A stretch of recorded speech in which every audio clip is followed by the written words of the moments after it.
Boa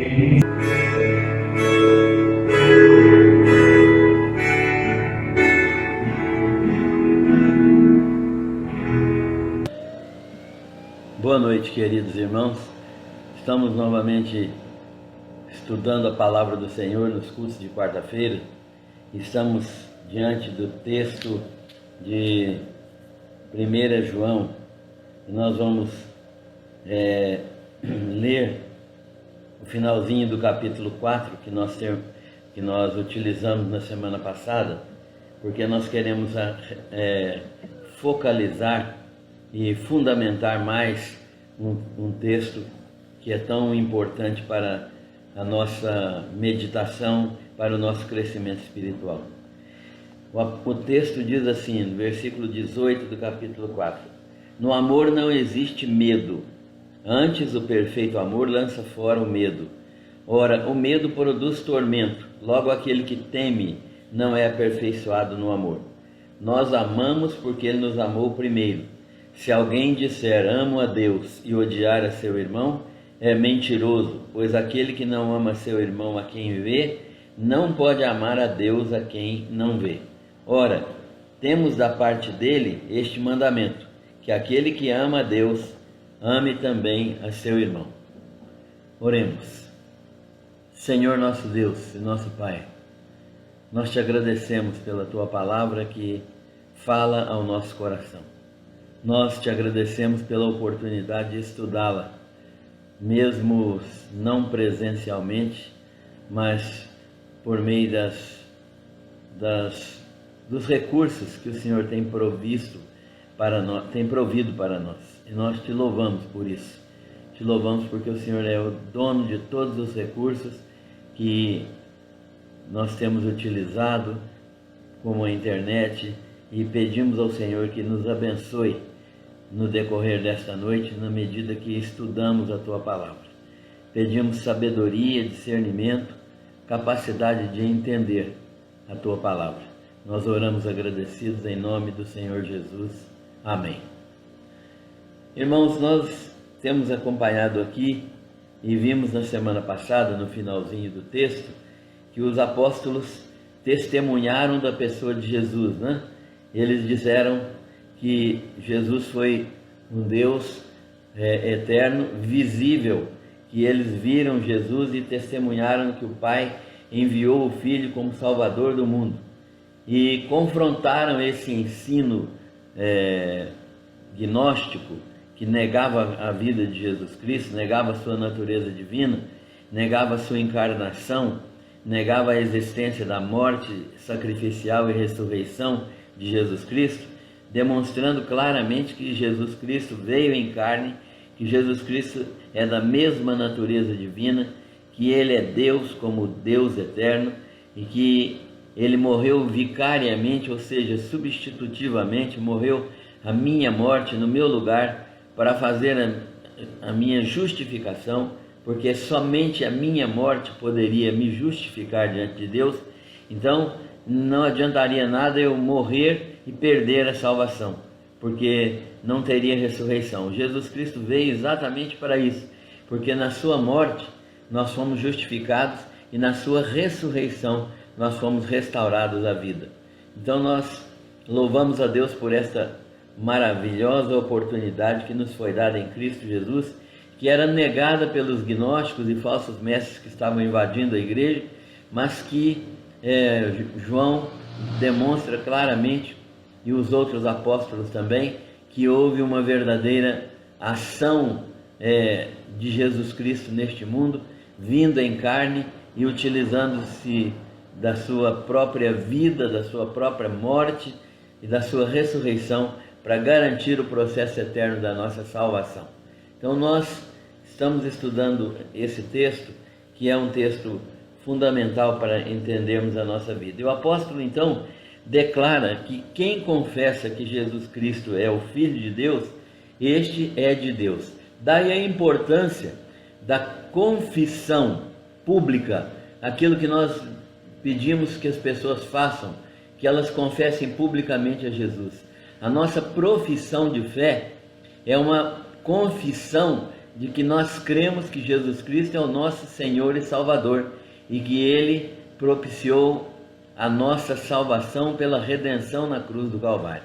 Então, quando nós entendemos isso, nós declaramos isso, nós percebemos então que esta é a verdade eterna, que quem confessa que Jesus Cristo veio em carne, que Jesus Cristo é o Filho de Deus nascido neste mundo, essa pessoa é de Deus.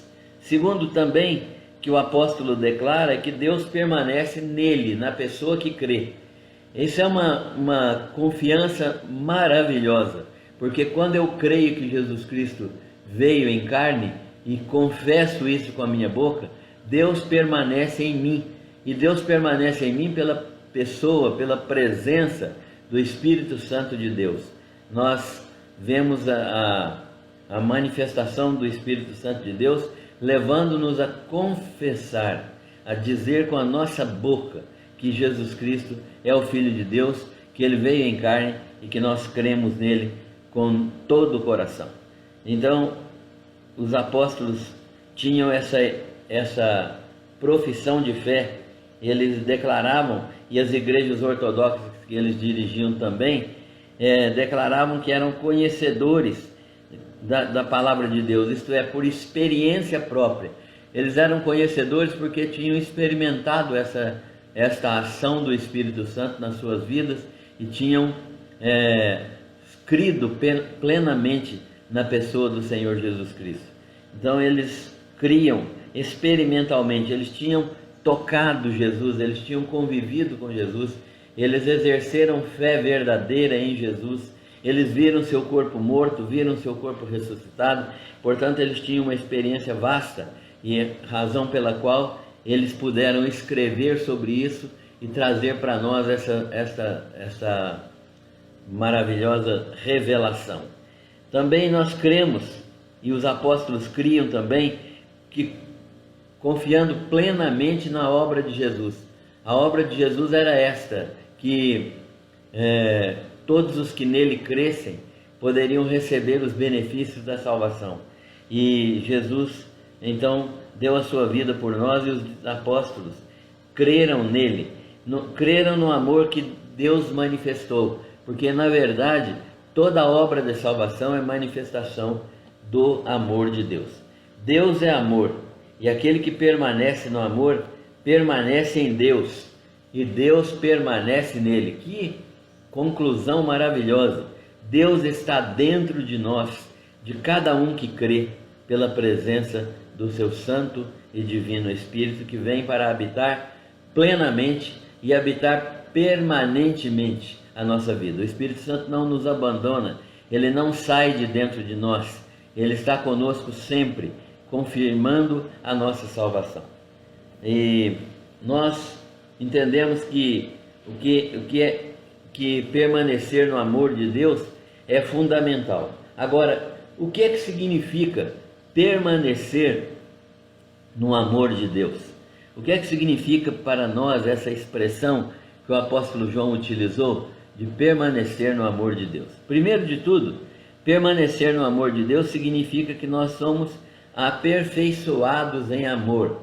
Ou seja, este amor é um amor que não diminui, pelo contrário, ele aumenta progressivamente.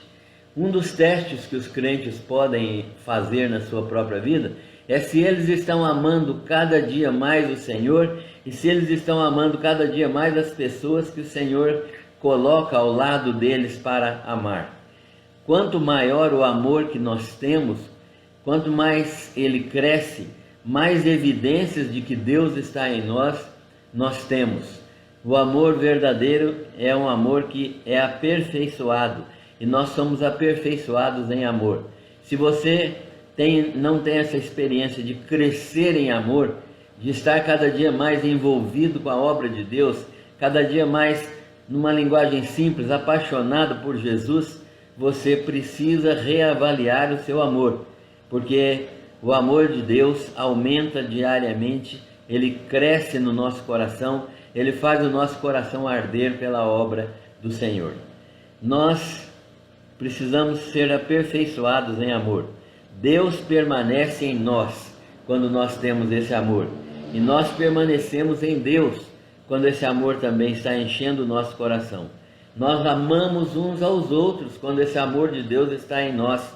E nós amamos até os inimigos quando esse amor está em nós. Jesus diz que amar os inimigos é que era uma demonstração de amor. Amai aos vossos inimigos, né? Orai pelos que vos perseguem e maltratam. Essa é uma demonstração do amor de Deus que cresce e que se desenvolve na nossa vida cristã. O segundo teste, segunda avaliação positiva do amor de Deus, é que esse amor vem de Deus, porque do mesmo modo como Ele, Deus, como a sua natureza, nós devemos ser neste mundo, ou seja, nós devemos manifestar o caráter de Deus neste mundo. Nós somos chamados a manifestar o caráter de Deus. Nós somos chamados a viver uma vida que glorifica o nome de Deus. Nós somos chamados a manifestar o amor de Deus. Por exemplo, nós devemos ser, neste mundo, manifestadores de amor. Sermos bondosos, misericordiosos, justos, proativos. Devemos tomar a iniciativa em amar as pessoas. Não devemos esperar que as situações apareçam para que a gente possa manifestar amor, mas devemos tomar iniciativa, ajudar as pessoas, amar as pessoas, respeitar as pessoas, dar a elas aquilo que é necessário. Isso tudo é manifestação do amor de Deus, do caráter de Deus que está dentro de nós pelo Espírito Santo. Terceiro, isso nos dá confiança plena de que não entramos em juízo. Ou seja, se nós estamos manifestando o amor de Deus, é um sinal claro de que somos novas criaturas. E se somos novas criaturas, passamos da morte para a vida. Não entramos em juízo, em condenação. Passamos da morte para a vida. Não há juízo, não há condenação, não há juízo final para aqueles que são crentes em Jesus Cristo, para aqueles que são servos dele e que estão vivendo em amor. Isto nos dá então essa confiança plena de que não entramos em julgamento. No dia do juízo não haverá condenação para quem quer que seja que agiu desta maneira. Meu irmão, como é que você tem agido em relação ao amor? O amor de Deus tem crescido na sua vida? Você vê a manifestação do amor de Deus diariamente na sua vida? Você enxerga as necessidades do seu próximo, as necessidades dos seus vizinhos, dos seus familiares? Você está disposto a ajudar as pessoas? Ou você ainda é egocêntrico, egoísta, ainda pensa mais em si do que nos outros? Ainda não abre a mão para os necessitados? Como é que isso acontece na sua própria vida? Quando nós temos um tipo de vida como este, que não se interessa pelos outros, nós não podemos ter confiança plena de que estamos no caminho certo, que estamos fazendo a vontade de Deus. Temos que, de uma maneira diária, pensar nestas coisas e reavaliar a nossa conduta, a nossa maneira de viver. Também nós precisamos de entender que quem tem esta confiança, que não teme nada, quem tem esta confiança de estar agindo em amor, não existe temor, não existe medo. Nós não precisamos temer o juízo, não precisamos temer qualquer represália de Deus, porque estamos fazendo aquilo que Ele ordena, aquilo que Ele manda. Quando Deus manda que nós façamos as coisas, nós precisamos fazer aquilo que Ele manda de uma maneira que agrade o coração dEle.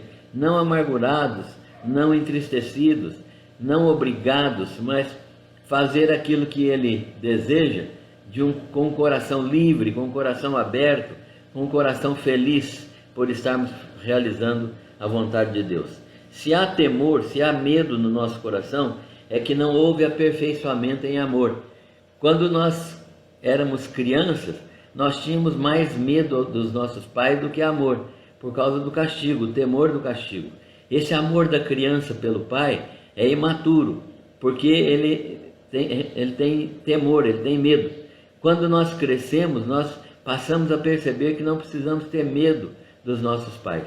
Esse mesmo amor o crente precisa ter com Deus, de não temer o castigo de Deus, de não temer o juízo, o julgamento, mas saber que por causa do amor que foi colocado nos nossos corações e porque esse amor aumenta diariamente, nós podemos ter sim e podemos viver uma vida que glorifique a Deus sem medo, sem nenhum temor. Aquele que não tem medo, que é aquele que não tem nenhum temor, esse é aquele que está sendo aperfeiçoado no amor de Deus.